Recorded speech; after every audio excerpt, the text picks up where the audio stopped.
let's recap Thursday Night Football. Broncos, Chargers, a big night for Justin Herbert, who throws for 284 yards, 2 touchdowns. He does throw that tough pick down in the red area late, but also 8 rushes for 28 yards. Matthew, by the way, but when they were trying to run at the clock, he got -7. He actually had more rushing yards, -17 rushing yards. The deep kneels. Right, yeah. the deep kneels. I mean, like, there are going to be fantasy matchups that lose because, somebody's going to lose that 1.7 points. I say it had to be almost 9 to 12 yards. Oh, yeah. Listen, if the Josh Allen Amari Cooper touchdown is going to count as a passing touchdown for Josh Allen, we need to just take kneels out of rushing yards. It's just not the spirit. It's just ridiculous. Like, that's not a rush. It's a kneel. It's different. So we're going to change that. And by the way, and when you do, like, Justin Herbert under, I don't know what the line was yesterday, but Justin Herbert under 2.5 rushing attempts. And when they take the kneels, those count as rushing attempts. Those, for betting purposes, that's also ridiculous. It's very funky. Yeah. And I mean, think about if you had an alt line of 30-plus rushing yards. That would also suck. There's people out there that had that in parlays. Sure. And they lost 1,000%. it. He ends up with 28. Horrible. So tough biz in that department. But a huge win for the Chargers, who now a sidebar. The Bengals are all of a sudden alive in the playoff hunt because of this Broncos loss. It's going to get really interesting down the stretch. They got a chance. They have a chance. They have to win out. They have to win out, but they control their own destiny. If they win this week against Cleveland and DTR, and you feel good about those chances, 8.5-point favorites. Right. Then they play the Broncos next week. I mean, it's going to be head-to-head. And so if they beat the Broncos, then you go to week 18. I forget who the Bengals play, but the Broncos play the Chiefs. Play the Steelers. So the Steelers may have the division wrapped up by that point. Steelers might be resting, and the Chiefs may need to win that game to keep the Bills off their heels for the number 1 seed. Yeah. There's a lot, they need other stuff too. They need the Dolphins to take a loss. They need the Colts to take a loss. But at least now it's not like a 200-1 type of thing. Yeah. Now it's more like a 19-1 type of thing. And I will just say this. I am rooting for the Bengals to sneak in. We all want them in. It's entertainment. It's Joe Burrow. Joe Burrow and Jamar Chase deserve to be in the playoffs after the season they've had. I want to see Anthony Richardson in there completing 44% of his passes. Stop it. Proud Fantasy Life investor, Joe Burrow and Jamar Chase, by the way.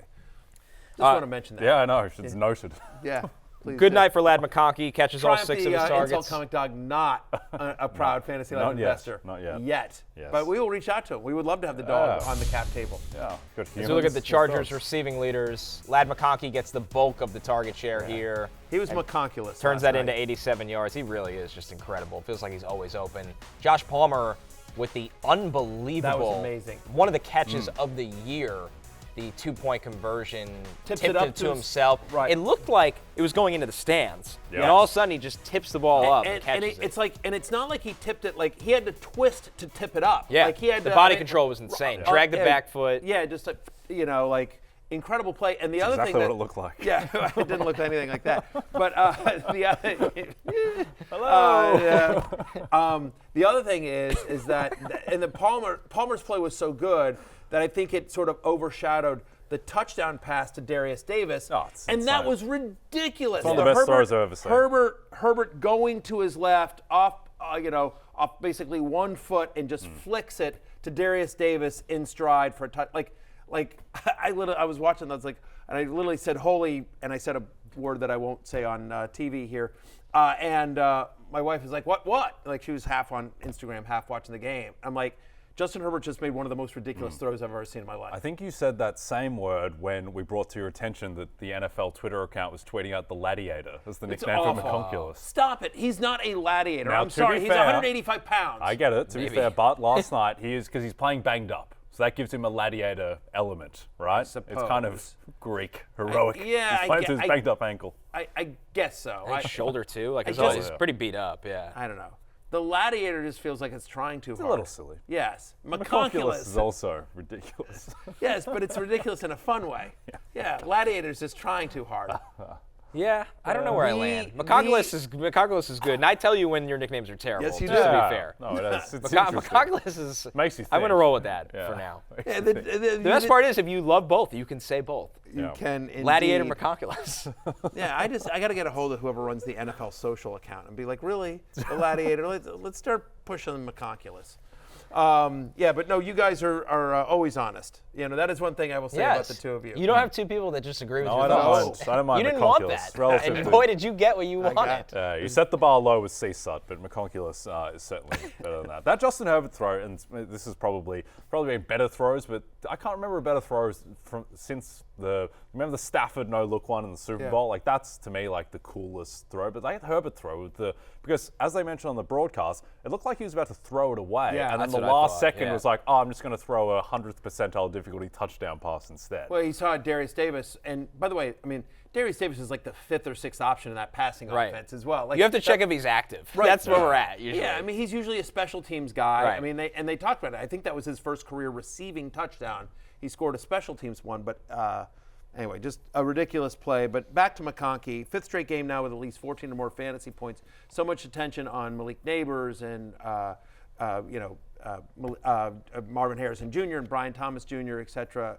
McConkey has been almost as good as all of them from a rookie perspective. I don't know if it's because he doesn't have a cool nickname yet, or because he's a West Coast team, or because he just didn't come in with nearly as much hype as some of those other guys, or Adunze, that he isn't getting nearly the accolades that I think he should. I mean, he's impacted winning and 100%. more than any of those players because he's doing it on a meaningful team. I guess the Cardinals are meaningful as well in terms of their playoff pursuit, but MHA hasn't had the same impact. But look, and he did it as well. Like, he caught every single one of his targets. It's clearly he's laboring a little bit, but just his ability to get out there. We'll see what they do next week. They've effectively clinched the playoff spot now. They're 97%, so it'll take a lot to go wrong for the Chargers. Yeah, they're at New England next week. They've got the mini bye to prepare for that. By the way, McConkey, this is now his 8th straight game with at least 50 receiving yards. So just a really nice floor there for McConkey every single week. So if you survive until next week, you can enjoy being McConkulous one more time. You want to talk about the Gus bus? Yeah, it was a real treat. As I said on the show, my best bet for this game was Gus Edwards' longest rush under 10.5 yards. Watching the whole game, he even gets really banged up, it felt like, right before the half. It didn't look good. He was walking really weird to the sideline. They barely used him in the third quarter, just a little bit. Guys, before that run on the last drive, that was a 43-yard run. Yeah. On a night, he has 14 rushes for 68 yards, including a 43-yard run on the last drive. Now, he gets the 2 touchdowns, which is great if you had to play him in fantasy. He had 13 rushes for 25 yards. That's less than 2 yards per carry. 1.9 yards per carry without the 43-yard broken tackle run. Like, I saw Chargers fans begging to play Haskins and Vidal. Yeah. You know how hard it is to have 68 rushing yards, including a 43-yarder in that, and average less than 5 yards per carry? I mean, it's unbelievable, right? I mean, like, if I told you, Gus Edwards has 68 rushing yards, and it took him 14 carries to get there, right? And one including a 43. Yeah. Like, to your point, every other rush was under 2 yards per carry. He fell in the end zone twice, and I got some grief on social media, like, oh, Barry, you told us not to play Gus Edwards. You're damn right I did. He hasn't been viable for weeks. And I would have again. Like, I think I actually said, like, hey, there's a chance he falls into the end zone, which he ended up doing twice. Right. But, like, it was 100% the right call. I will tell you this. I'm in the dynasty league that I was talking about. Like, I ended up beating Mike Clay last week. So this is a dynasty league that I'm with a bunch of my friends from ESPN. I actually played Daniel Dopp, Secret Squirrel, in the semifinals. And so it's a deep 25-man roster, 12-team league. It goes deep. And I have Gus Edwards in that league. I also have J.K. Dobbins. I did not start Gus Edwards in that league because, again, like, he doesn't catch passes. It's a half-point PPR league. And his only viable path to fantasy viability is if he falls in the end zone, which he did twice last night. But okay, like, the Broncos have a good defense coming into this game. The Broncos had a very good defense. He got banged up. We didn't know what the distribution was going to be. Vidal and Haskins looked like the better running backs. It was just sort of, so that's a long way of saying, like, I am completely fine. I woke up this morning feeling, you know what I mean? Like, yes, I missed out on 19 points or whatever it was from Gus Edwards in that league scoring, but, like, I made the right call. It just sometimes it doesn't work out, but, like, you have to play the odds, and I have no issues with, and nor should any of you if Gus Edwards is sitting on your bench, because I assume he is in most leagues. Also, good call, though, Matthew. Cameron Dicker does have his 2 field goals because one of the stories of the night before the half, the 57-yard free kick, which Coach Harbaugh talked about after the game. He's been trying to get this free kick for years, apparently. Free kick, yeah. Let's talk about it, Cam Dicker on the free kick. What was the process there? It's my favorite rule in football. And just been trying to get one of those, like, every game, You've been trying to get one of those? Yeah. It's the first one we've made. We tried one with the 49ers I think it was like a 70-yarder or something. 71, thanks. Yeah, Mr. Dawson, probably a little. I wanted it so bad that I tried a 71-yarder, but it is my favorite rule, and Cam Dicker stepped up and nailed it. Favorite rule. He genuinely looked like the happiest person. He really did. My favorite rule is ineligible man downfield, by the way. Yes, everybody loves that when it's called and ruins the most fun plays in football. Or when it's not called when it should be. Yeah. But it was my favorite one is when you fumble on the 1 yard line, goes to the end zone. The touchback rule? The touchback rule.